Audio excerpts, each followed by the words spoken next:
Resto Geek. Et maintenant, bienvenue dans votre émission Livres et JDR, Mangeons, Donjons, Bouquinons.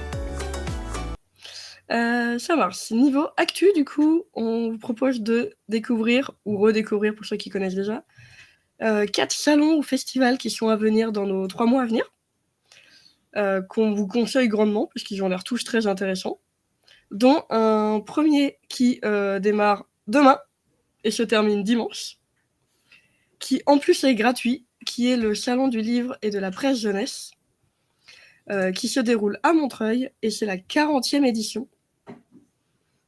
Je sais pas si vous connaissiez, du coup moi c'est la première fois que j'en entends parler, mais un salon de littérature gratos à Montreuil pendant 5 jours. Waouh! Ça donne envie d'y aller. Je sais pas si des gens ont prévu d'y aller. Bah justement, le salon de la jeunesse, ça fait des années qu'il est gratuit, justement, pour permettre aux jeunes d'avoir accès à la littérature. Et je trouve que ça a toujours été. J'y suis allé une fois il y a longtemps. Genre, peut-être il y a plus de 10 ans. Longtemps. Et j'en ai gardé un bon souvenir, même si ça a un peu flou aujourd'hui. Je me souviens que j'avais passé un bon moment. Parce que pour le coup, le côté presse jeunesse, c'était presse jeunesse, mais pas forcément les trucs pour enfants, quoi. Ça commençait à attaquer des livres adultes et il y avait une belle transition, il y avait beaucoup de bienveillance, je trouve. C'est un très bon, voilà. Je pense que la localisation du salon n'est pas anodine non plus. Et je pense que c'est sincèrement une très bonne initiative.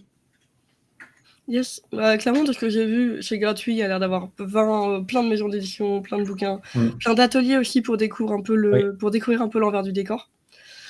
Donc ça a l'air très très cool.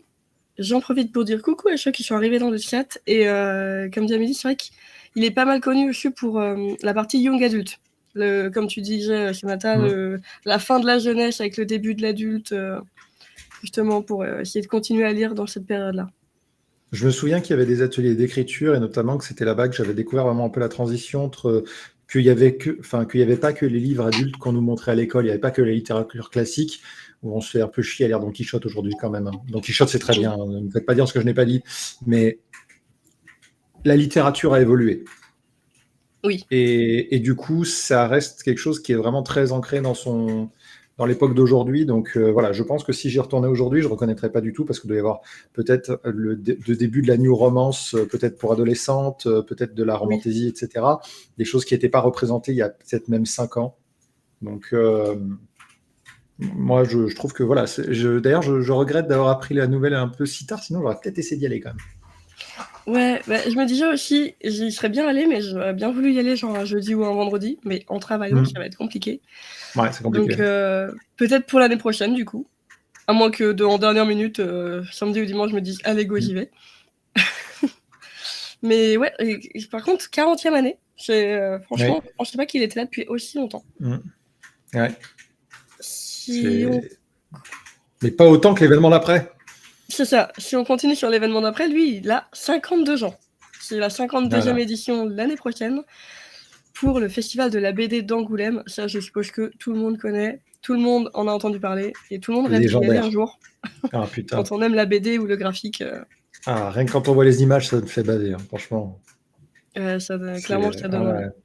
Et même recommandé par Benzaï himself qui dit si vous voulez un truc cool qui n'est pas lié aux jeux vidéo, allez au festival de la BD d'Angoulême. De souvenir, il habitait à Angoulême pendant une grosse dizaine d'années et il le recommande chaque année.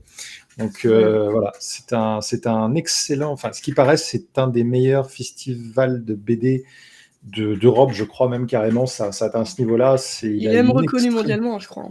Ouais, il a une réputation, voilà, connue à l'international. Voilà, merci Madame Elie. Donc, et bonjour Scream Enigma dans le chat. Donc oui, des gros, enfin un gros événement globalement qui, je crois, n'a jamais déçu actuellement. Oui, je pense pas qu'il y ait eu déception et hâte de voir ce que ça donnera l'année prochaine.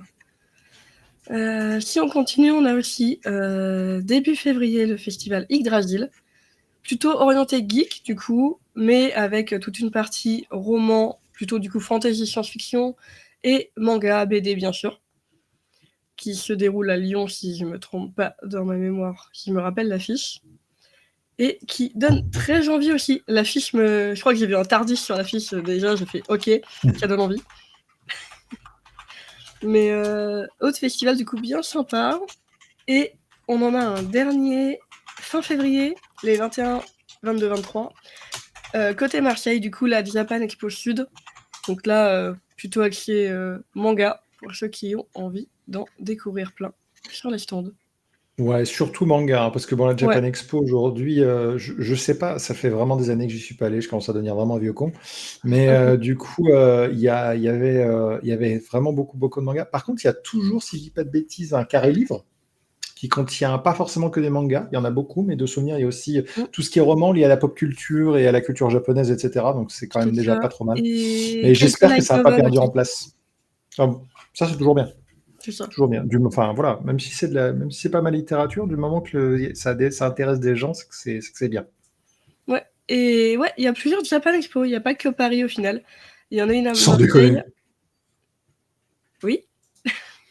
Celle de février, c'est celle de Marseille. Oh merde. Oh putain, le parisien que je suis, quoi. Oh merde. On Je va crois que encore du dire coup, que je crache sur les gens de la province. non, mais du coup, je crois qu'elle est un peu plus la taille humaine que la parisienne et doit être plus sympa à aller voir. Ouais.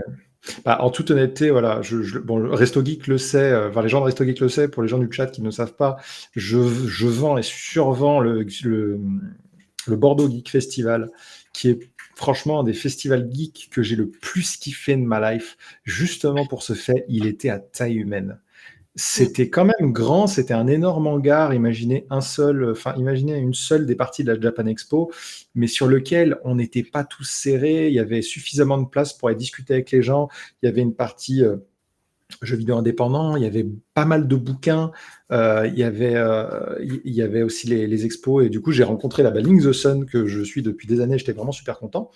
Et c'était, voilà, c'est moins étouffant. Je trouve que la Japan Expo parisienne, elle est. Elle Enfin, est faut blindée. vraiment qu'ils mettent des limitations sur les places. Il y a trop de monde, c'est trop compliqué de circuler, et aussi ils filtrent pas, c'est ce qu'il y a dedans. Oui. Je sais que la dernière fois que j'y étais allée, ça date, mais c'était un jeudi ou un vendredi, donc il y avait moins de monde, c'était encore respirable. Ouais, Mais c'est je pense que respirable en semaine. le week-end, c'est horrible. Non, Et... non, c'est la Enfin, mort. C'est la mort. Et encore même en semaine, quand il commence à être 15-16 heures, c'est la mort. c'est ça. Donc, bon. Enfin bon, voilà. Du coup, C'est la vous thune. avez Ouais, alors là, pour le coup, je suis d'accord avec 4 Thibaut. festivals bien sympas à aller voir à partir de demain jusqu'à fin février, selon où vous habitez ou si vous vous déplacez. N'hésitez pas à y aller.